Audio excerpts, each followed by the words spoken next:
오늘은 우리가 사도행전 1장과 2장의 말씀을 함께 읽었습니다.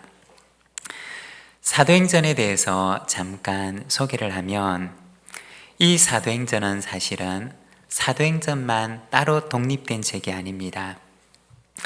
사도행전은 누가복음과 함께 한 쌍을 이루고 있는 책입니다. 누가복음이 상권에 해당한다면 사도행전은 하권에 해당되는 책입니다. 이 둘 다 누가에 의해서 기록된 책입니다.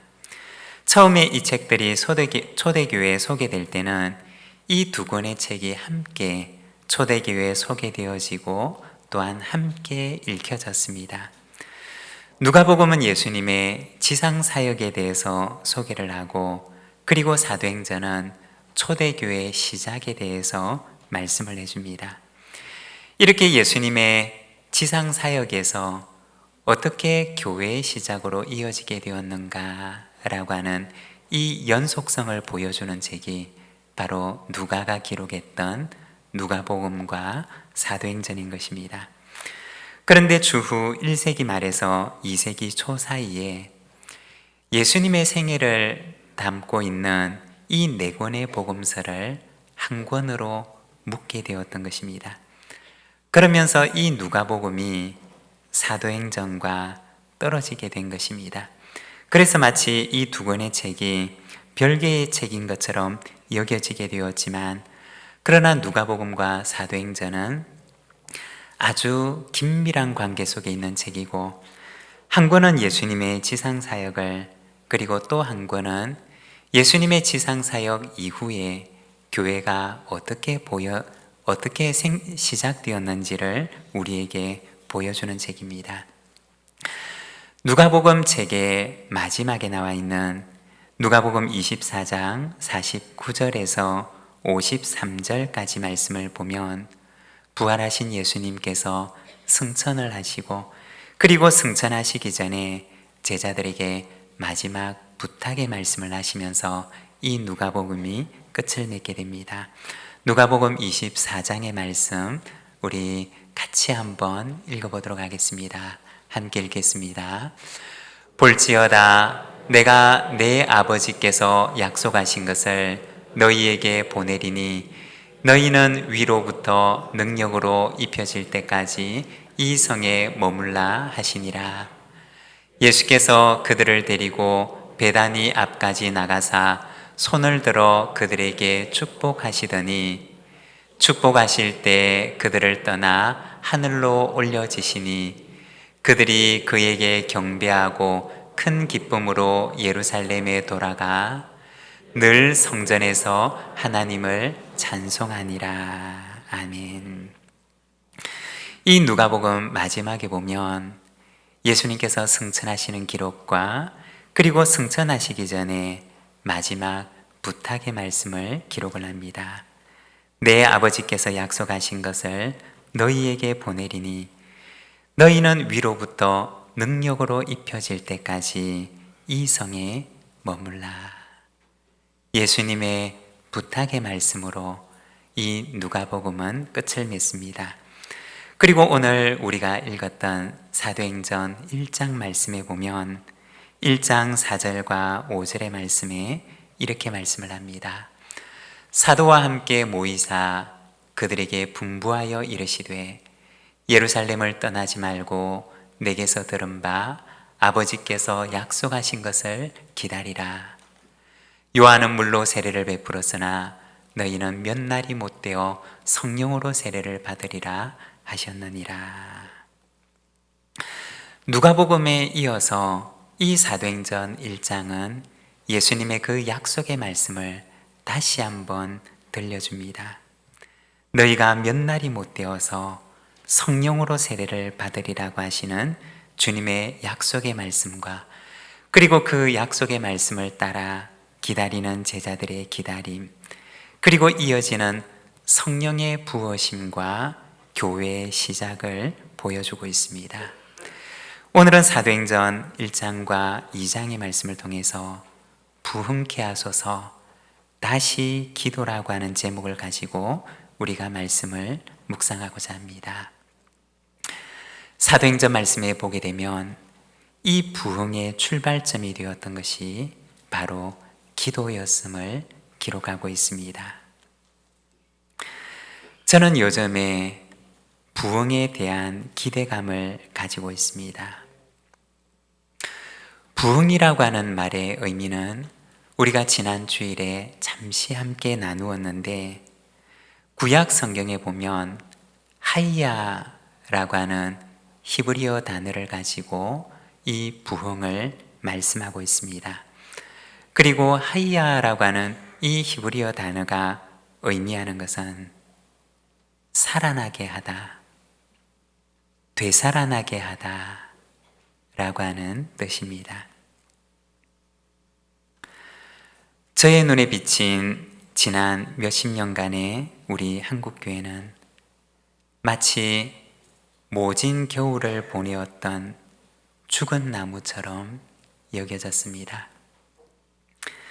무성했던 잎들은 떨어져 버렸고 앙상해져 버린 빈 가지만 남은 듯하고, 꽃도 진 지 한참이고, 그리고 열매를 보지 못한 지도 한참이 되어버린 모진 겨울을 지낸 외로운 겨울나무처럼 여겨졌습니다. 그런데 얼마 전부터 혹시 봄이 오려나 고 하는 작은 기대감과 설렘이 생겨납니다. 아직 겨울이 끝나지 않았다 하더라도 봄을 기다리는 사람처럼 하나님께서 우리 한국교회 그리고 우리 부산진교회 안에서부터 살아나는 부흥의 새봄이 오게 해주시기를 기도합니다. 오늘은 부흥케 하소서라고 하는 소망을 담아서 기도에 대해서 잠시 함께 말씀을 묵상하고자 합니다. 기도는 어떤 것이냐? 먼저 첫 번째, 기도는 소망의 기다림입니다. 오늘 본문 4절과 5절의 말씀을 보면 이렇게 말씀을 합니다. 사도와 함께 모이사 그들에게 분부하여 이르시되 예루살렘을 떠나지 말고 내게서 들은 바 아버지께서 약속하신 것을 기다리라. 요한은 물로 세례를 베풀었으나 너희는 몇 날이 못되어 성령으로 세례를 받으리라 하셨느니라. 오늘 우리가 읽었던 이 사도행전 1장의 말씀은 초대교회의 부흥이 시작되기 바로 그 직전의 상황을 보여줍니다. 그때 예수님께서는 먼저 제자들에게 아버지께서 약속하신 것을 기다리라고 말씀하셨습니다. 그리고 몇 날이 못 되어서 너희가 성령으로 세례를 받을 것이다 라고 말씀을 하셨습니다. 기다림이라고 하는 것은 약속하신 그 대상에 대한 신뢰가 있을 때만 가능한 것입니다. 그 약속한 대상을 만일에 믿을 수가 없고 신뢰할 수가 없다면 기다림이라고 하는 것도 가능하지 않다는 것입니다. 그러나 그 약속한 대상을 믿을 수 있고 신뢰할 수 있을 때 우리는 비록 더딜지라도 그 약속을 기다릴 수가 있는 것입니다. 기다릴 수 있는 것은 바로 약속한 이에 대한 믿음 때문입니다. 기도라고 하는 것은 무엇이냐? 소망의 기다림입니다. 약속하신 이를 믿기 때문에, 그분을 신뢰하기 때문에 소망을 가지고 기다리는 기다림이 바로 우리의 기도라는 것입니다. 누가복음 18장 말씀을 보게 되면 과부와 불의한 재판장에 대한 비유의 말씀이 등장합니다. 거기에 보면 하나님을 두려워하지 않고 사람을 무시하는 한 불의한 재판장이 있습니다. 그리고 이 재판장은 어떤 가난한 과부의 청을 무시하고 들어주지를 않습니다. 그러나 그 과부는 낙심치 않습니다. 매일같이 찾아와서 이 재판장에게 자신의 그 한을 풀어주기를 청원합니다. 어떻게 되었을까요? 결국에는 이 재판장이 그 과부의 번거로움을 이기지 못해서 그의 청을 들어주게 됩니다. 그런데 누가복음 18장 1절에 보면 예수님께서는 이 비유를 시작하실 때 이렇게 말씀을 하십니다. 예수께서 그들에게 항상 기도하고 낙심하지 말아야 할 것을 비유로 말씀하여 이르시되,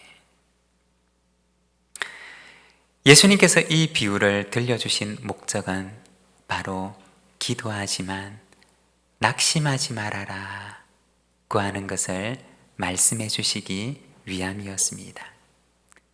기도하고 낙심하지 않으면 하나님께서 반드시 하나님의 때가 되면 들어주신다는 것을 제자들에게 일러주시기 위해서 예수님께서 이 불의한 재판장에 관한 이야기를 제자들에게 들려주셨던 것입니다. 감리교를 시작했던 존 웨슬리의 가정에는 아주 유명한 일화가 있습니다. 웨슬리의 어머니였던 수잔나에게는 19명의 자녀가 있었다고 합니다. 많지요. 만일에 이 수잔나가 오늘날에 있었다면 참 우리나라에서 애국자가 되었을 것 같아요. 19명의 자녀가 있었으니 얼마나 애를 썩는 경우가 많았겠습니까? 아무리 가르쳐도 똑같은 실수를 반복하는 자녀들을 보면서 매일같이 낙심하는 마음이 찾아드는 것이 바로 그 어머니의 마음이었을 것입니다. 그것을 옆에서 지켜보던 한 사람이 안타까운 마음에 수잔나에게 이렇게 말했다고 합니다. 어떻게 똑같은 잘못을 저지르는 아이들을 20번이나 똑같은 말로 타이를 수가 있습니까? 그러자 수잔나가 이렇게 대답을 하더랍니다. 만일에 제가 19번만 하고 그만 포기했더라면 이 아이들은 어떻게 되었을까요? 기도란 무엇이냐? 소망의 기다림입니다. 포기하지 않고 소망을 가지고 응답하실 하나님을 기다리는 것, 그것이 바로 기도라는 것입니다. 왜 기다릴 수가 있느냐? 응답하실 하나님을 신뢰하기 때문에 기다릴 수가 있는 것입니다. 그리고 두 번째, 기도는 하나님을 향한 갈망입니다. 사도행전 1장 13절에서 15절의 말씀을 보면 이렇게 말씀을 합니다. 들어가 그들이 유하는 다락방으로 올라가니 베드로, 요한, 야고보, 안드레와 빌립, 도마와 바돌로메, 마테와 및 알페오의 아들 야고보, 셀로딘 시몬, 야고보의 아들 유다가 다 거기 있어 여자들과 예수의 어머니 마리아와 예수의 아우들과 더불어 마음을 같이하여 오로지 기도에 힘쓰더라. 모인 무리의 수가 약 120명이나 되었더라. 여기에 보면 오로지 기도에 힘쓰고 있는 예수님의 제자들의 모습을 보여줍니다.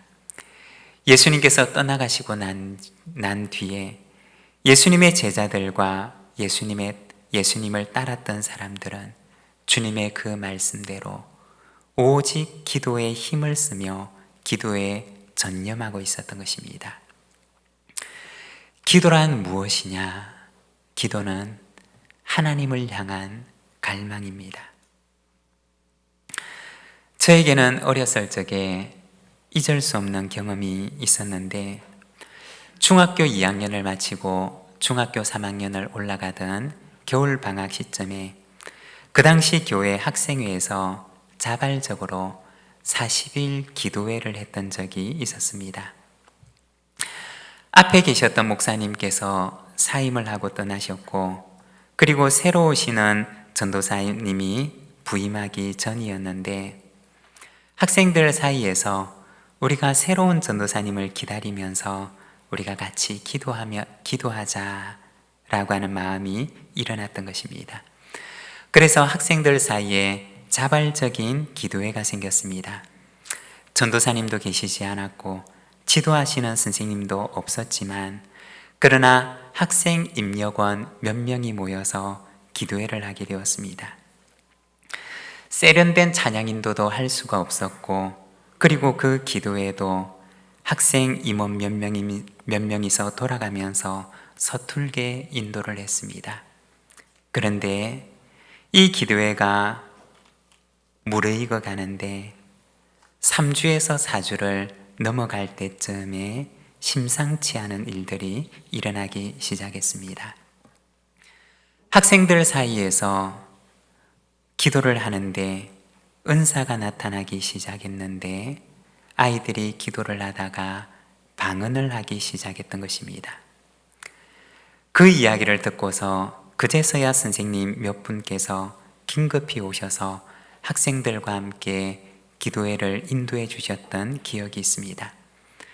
그리고 학생회에서 그렇게 시작된 기도 운동은 교회 안에서 수년 동안 학생들과 청년들 사이에서 계속되었던 기억을 가지고 있습니다. 지금 돌아보면 그때의 기도 운동의 시작은 바로 하나님을 향한 갈망이었던 것입니다. 그리고 그 어린 갈망 위에 하나님께서는 은혜를 부어주셨던 것입니다. 지난주 영상으로 잠깐 소개가 되었지만, 미국 켄터키주의 에스베리 대학교에도 하나님의 사랑을 부어주시기를 갈망하는 몇 명의 학생들이 예배당을 떠나지 않고 기도를 하게 되었습니다. 그리고 그 어린 갈망 위에 하나님께서는 그 학생들의 마음속에 은혜를 부어주셨는데, 그 갈망의 기도에는 15일 동안이나 24시간 동안 끊이지 않고 지속되는 예배와 기도의 마중물이 되었던 것입니다. 요한복음 7장 37절에서 39절의 말씀을 보면, 명절 끝날 곧 큰 날에 예수께서 서서 외쳐 이르시되 누구든지 목마르거든 내게로 와서 마시라. 나를 믿는 자는 성경의 이름과 같이 그 배에서 생수의 강이 흘러나오리라 하시니, 이는 그를 믿는 자들이 받을 성령을 가리켜 말씀하신 것이라. 기도는 무엇이냐? 하나님을 향한 갈망입니다. 그리고 하나님께서는 영적인 목마름이 있는 바로 그곳에 성령으로 해갈하게 하시는 은혜를 주셨던 것입니다.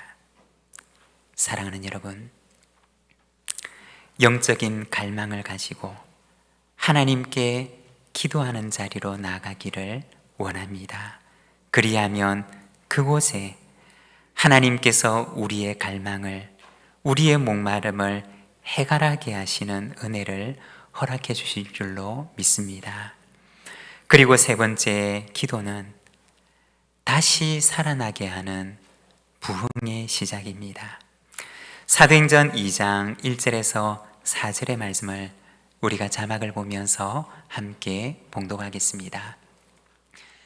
오순절 날이 이미 이름에 그들이 다 같이 한 곳에 모였더니 호련히 하늘로부터 급하고 강한 바람 같은 소리가 있어 그들이 앉은 온 집에 가득하며 마치 불의 혀처럼 갈라지는 것들이 그들에게 보여 각 사람 위에 하나씩 임하여 있더니, 그들이 다 성령의 충만함을 받고 성령이 말하게 하심을 따라 다른 언어들로 말하기를 시작하니라. 아멘. 오늘 우리가 읽고 있는 이 사도행전 2장의 말씀은 교회의 시작을 알리는 역사적인 부흥의 순간을 기록하고 있습니다. 만일에 이 누가의 기록이 아니었더라면 우리는 교회가 어떻게 시작되었는지를 알 수 없었을 것입니다. 그러나 하나님께서는 누가의 기록을 통해서 교회가 시작되는 그 역사적인 순간을 우리로 하여금 볼 수 있도록 하셨습니다. 사실 이 누가도 그 역사적인 오순절 다락방에서 일어난 기도회를 직접 참여했거나 보았던 사람은 아니었습니다. 누가는 나중에 교회의 일원이 되는데, 이 누가는 누군가의 증언을 통해서 이 역사적인 순간에 관한 이야기를 듣게 됩니다. 그리고 그 당시의 일을 소개하는데, 그날 그곳에서 기도하던 이들에게 어떻게 말로는 설명할 수 없는 현상이 일어났음을 말씀을 하고 있습니다. 사도행전 2장 2절과 3절에 보면 바로 이 현상을 마치라고 하는 단어로 설명을 합니다. 하늘로부터는 급하고 바람 같은 소리가 있었고, 마치 불의 혀처럼 갈라지는 것이 각 사람 위에 있었으며, 사람들은 성령의 말하게 하심을 따라서 다른 언어들로 기도하였다고 기록을 하고 있습니다. 기도하는 곳에 나타났던 이 신비한 현상들은 마치라고 하는 그 단어로밖에 설명할 수가 없는, 설명하기 힘든 현상들을 말씀을 하고 있습니다. 그런데 그 현상 뒤에 일어났던 일들은 누구에게나 설명할 수 있는 일들이 일어나게 되었는데, 바로 죄에 대한 회개와 의로운 삶을 향한 변화가 일어나게 되었던 것입니다. 설명할 수 없는 현상이 그들에게 일어났는데, 그 현상 뒤에는 누구에게나 설명할 수 있는 일이 일어나는데, 바로 죄에 대한 회개와 의로운 삶을 향한 갈망, 의로운 삶을 향한 변화가 그들에게 일어나게 되었던 것입니다.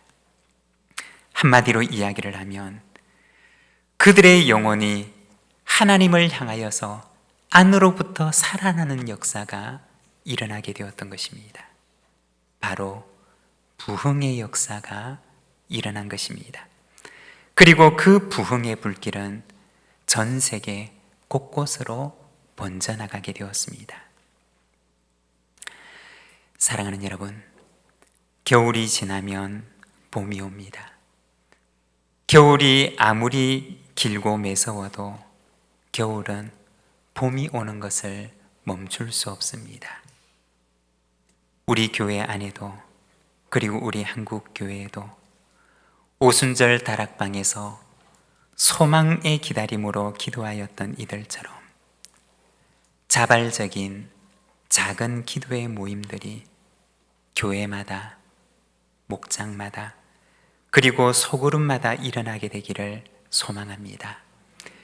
겨울을 이기고 얼어붙은 가지의 껍질을 깨뜨리고 나오는 연한 순처럼 생명의 기적들이 바로 그곳 가운데 시작될 줄로 믿습니다. 오늘 우리에게 주신 말씀을 생각하며 우리 시간 함께 기도하기를 원합니다. 우리 한국교회 가운데, 그리고 우리 부산진교회 가운데 안으로부터 살아나는 참 부흥의 역사가 시작되게 하옵소서. 우리 함께 기도하겠습니다.